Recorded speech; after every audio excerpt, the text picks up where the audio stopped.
నరేంద్ర మోడీ భారత్ ప్రధానిగా మూడోసారి బాధ్యతలు చేపట్టాక 3 పార్లమెంట్ సెషన్స్ జరిగాయి. ఇప్పుడు 4వ సెషన్ జరుగుతుంది. అయితే గత 3 సెషన్స్ లో ప్రభుత్వం తీసుకున్న సాహసోపేత నిర్ణయాలేంటి? ఈసారి మోడీ సర్కార్ చేయబోతున్న చట్టాలేంటి?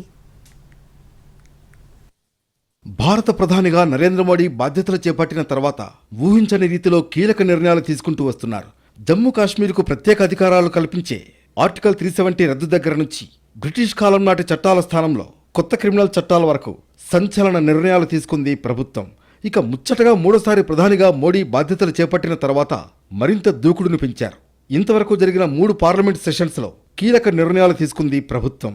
మోడీ 3.0లో భాగంగా తొలిసారి 2024 పార్లమెంట్ వర్షకాల సమావేశాలు జరిగాయి. తర్వాత 2024 శీతాకాల సమావేశాలు, 2025 బడ్జెట్ సమావేశాలు జరిగాయి.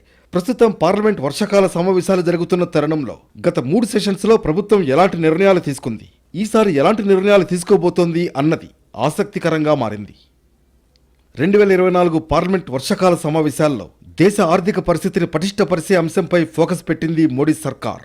రికార్డు స్థాయిలో ఉద్యోగాల సృష్టి, ద్రవ్యోల్బణాన్ని అదుపు చేయడంపై ఫోకస్ పెట్టామని పార్లమెంట్లో చెప్పారు కేంద్ర ఆర్థిక మంత్రి నిర్మలా సీతారామన్.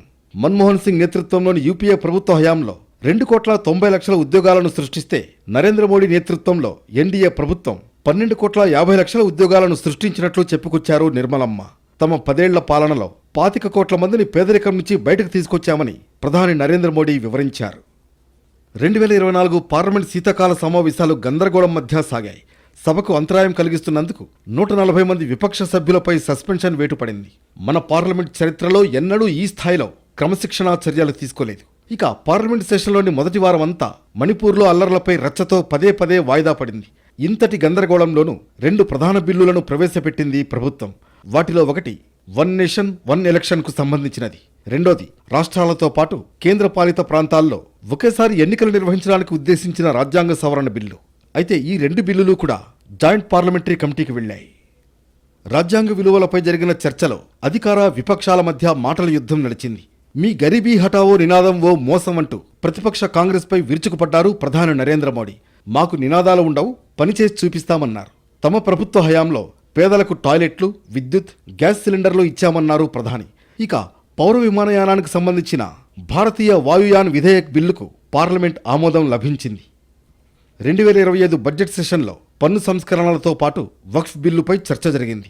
ముఖ్యంగా మధ్యతరగతిపై పన్ను భారం తగ్గించడం, భారీ పెట్టుబడులు, కొత్త సంక్షేమ పథకాలు ప్రస్తావనకు వచ్చాయి. 12 లక్షల రూపాయల వరకు ఆదాయానికి పన్ను మినహాయింపు ప్రకటించడం కీలక పరిణామం.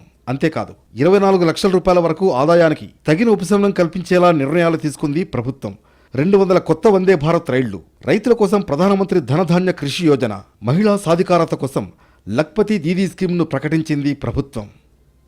12 గంటల సుదీర్ఘ చర్చ తర్వాత 2024 వక్ఫ్ చట్ట సవరణ బిల్లుకు లోక్సభ ఆమోదం తెలిపింది. పార్లమెంట్లో చర్చ సమయంలో బిల్లు కాపీని చించేశారు ఎంఐఎం అధినేత అసదుద్దీన్ ఓవైసీ. సంస్కరణల పేరుతో వక్ఫ్ చట్టానికి సవరణ ద్వారా ముస్లింలపై దాడి జరుగుతోందని విమర్శించారు. తమ భూముల్ని లాక్కోవడం, సంస్థలను కూల్చివేయడం లక్ష్యంగా పెట్టుకున్నారని విమర్శించారు అసద్. మరోవైపు ప్రతిపక్షాలకు ధీటుగా బదులిచ్చింది ప్రభుత్వం. వక్ఫ్ బిల్లుకు సంబంధం లేని అంశాలను ప్రస్తావిస్తూ ప్రతిపక్షం ప్రజల్ని తప్పుదోవ పట్టించిందని కేంద్ర మంత్రి కిరణ్ రిజిజు విమర్శించారు. వక్ఫ్ బోర్డు తమవిగా ప్రకటించిన 123 ఆస్తులపై కోర్టుల్లో కేసులు నడుస్తున్నాయన్నారు. అయితే యూపీఏ ప్రభుత్వం అడ్డగోలుగా వాటిని వక్ఫ్ బోర్డుకు అప్పగించేసిందని విమర్శించారు.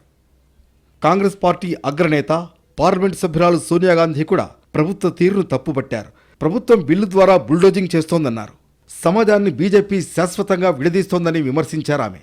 అంతేకాదు సరైన చర్చ జరగకుండానే హడావుడిగా బిల్లుల్ని ఆమోదింపజేసుకుంటున్నారంటూ సభ నుంచి వాకౌట్లు చేశాయి ప్రతిపక్షాలు. మొత్తానికి మోడీ 3.0లో గత 3 పార్లమెంట్ సెషన్లు హాట్గా సాగాయి. వాటికి ఏమాత్రం తీసిపోని రీతిలో తాజా సెషన్ కొనసాగుతోంది. పెహల్గాం ఉగ్రదాడి, ఆపరేషన్ సింధూర్ అంశాలకు ఉపరాష్ట్రపతి, రాజ్యసభ చైర్మన్ జగదీప్ ధన్కర్ రాజీనామా అంశం తోడైంది. ఇక ప్రస్తుత సెషన్లో ఇన్కమ్ ట్యాక్స్ బిల్లు 2025ను ఆమోదింపజేసుకోవాలని పట్టుదలగా ఉంది ప్రభుత్వం.